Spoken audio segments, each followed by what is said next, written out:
এটা আমার ছোটবেলা। গ্রামের চারিদিকে গাছপালা বেশি ছিল, ঘর বাড়ি অত ছিল না। গ্রামের বাইরে সবুজ মাঠ, সবুজ ঘাসে ভরা। সেই ঘাসের মধ্যে খেলা করত সাদা খরগোশ। আমি তখন ওই সমস্ত খরগোশ ধরবার জন্য যেতাম মাঠে।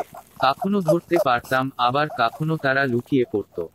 কিছু ভৌতিক ঘটনাও লক্ষ্য করেছিলাম। একদিন স্কুল থেকে বাড়ি ফিরতে সন্ধ্যা হয়ে যায়। বাড়ির কাছে বড় আমবাগান, সেখানে একটা নিষিদ্ধ জায়গা ছিল। ওখান দিয়ে গেলেই গা ছম ছম করত। কিছুক্ষণ পরে দেখলাম একটা ছায়া আমার পিছু পিছু আসছে। আমি তখন ভয়ে ভগবানের নাম নিয়ে বাড়ির দিকে দৌড় দিলাম। তারপর সেই ছায়া কোথায় মিলিয়ে গেল, আর আমিও নিশ্চিন্ত হলাম।